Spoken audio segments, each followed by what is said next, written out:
अर्थवरती तयार झालेला पहिला ऑर्गॅनिझम कोणता?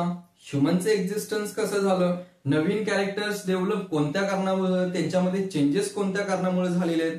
ज्यांनी स्वतःमध्ये चेंजेस करून घेतले नाही त्यांच्याबाबत काय घडलं? हे सगळं आपल्याला बघायचं असेल तर आपल्याला बघणं गरजेचं आहे इव्होल्युशनची थेरी, इव्होल्युशनची process. Hello students, welcome to Akshar Learnings. Today we are going to discuss about the evolution process. Okay, so evolution means it is the gradual changes in the living organisms over the long duration of the time. एखाद्या organism मध्ये जे काही gradual changes होतात long duration of time मध्ये त्याला म्हणणार आहे आपण इव्होल्युशन. आता ही जी इव्होल्युशनची प्रोसेस आहे ही खूप स्लो आणि प्रोग्रेसिव्ह आहे and it is continuous in the organism. आता इट इज स्टार्टेड फ्रॉम, आता ही सुरुवात कुठून झाली इव्होल्युशनची process? First 3.5 billion years ago there was no life on the earth. 3.5 billion years च्या आधी अर्थ वरती कोणताही लिव्हिंग ऑर्गॅनिझम एक्झिस्ट करत नव्हता. मग ही सुरुवात कुठून झाली? First it is started from the ocean.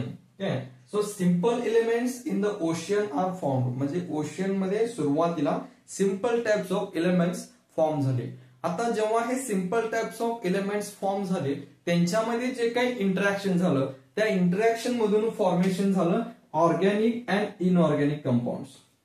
म्हणजे सिंपल एलिमेंट्स पासून काय तयार झाले? Organic and inorganic compounds. आता या ऑर्गॅनिक अँड इनऑर्गॅनिक कंपाऊंड्स ज्यावेळी सराउंडिंग मिक्सचर सोबत इंटरॅक्शन झालं देर is a formation of complex compound like protein and nucleic acid. मग फॉर्मेशन झालं या कॉम्प्लेक्स कंपाऊंडचं म्हणजेच प्रोटीन अँड न्यूक्लिक ऍसिड.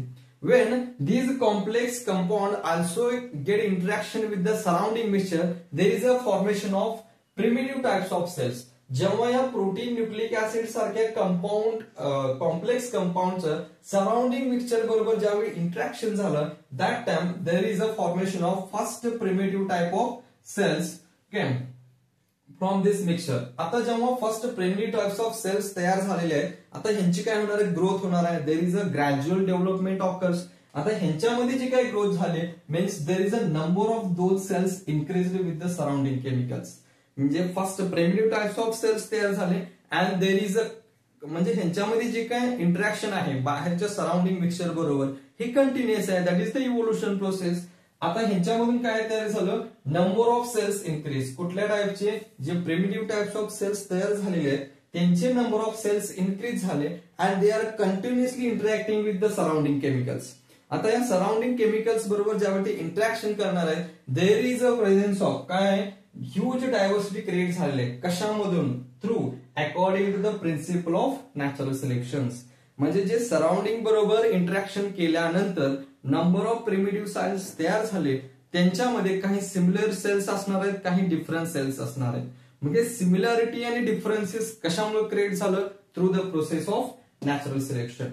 म्हणजे सराउंडिंग मध्ये ज्यावेळी ही इव्होल्युशनची प्रोसेस सुरू होती तेव्हा काही ना काहीतरी चेंजेस जे काही मिक्सचर सराउंडिंग प्रेझेंट आहे त्यांच्यामध्ये झालेलं असेल.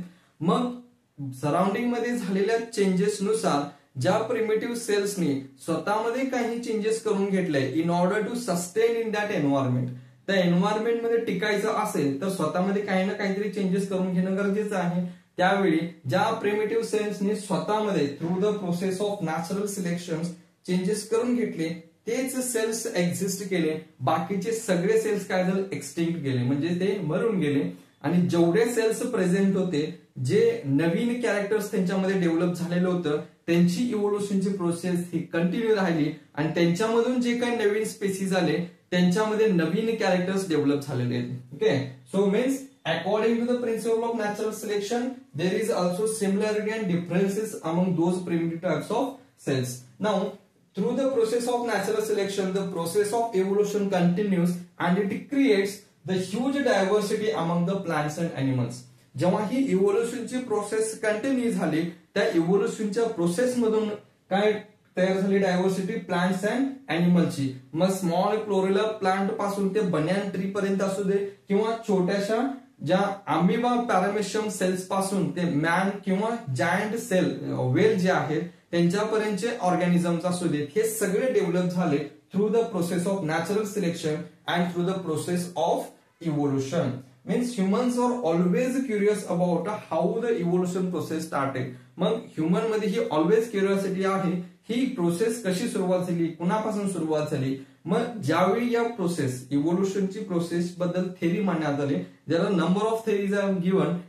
आउट ऑफ दॅट त्या सगळ्या थेरी मधून फक्त थेरी ऑफ इव्होल्युशन, त्याला काय म्हटलं गेलं, gradual development of living organism, ही थेरी वाईडली ऍक्सेप्ट करण्यात आली. Okay, so in this theory they have given the same theory. काय मांडलेली आहे बघा. First, protoplasmic organisms created in the ocean. That protoplasmic organism is converted into the unicellular organisms. Those unicellular organisms are converted into complex organism, and it is created through the natural selection through the process of evolution, and has taken more than 300 crores years.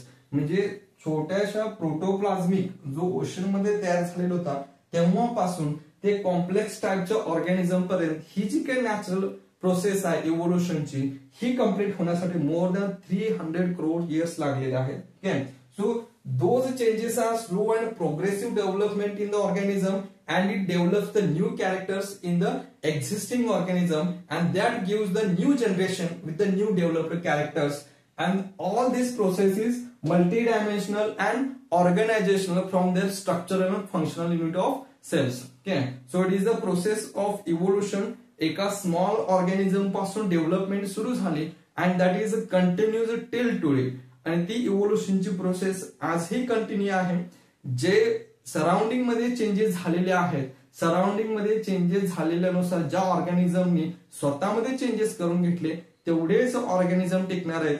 ज्यांनी स्वतःमध्ये changes करून घेतले नाही ते त्या biodiversity मधून extinct होणार आहे. So it is all about evolution process and the theory of evolution. Okay, we'll stop here. We'll continue in the next lecture.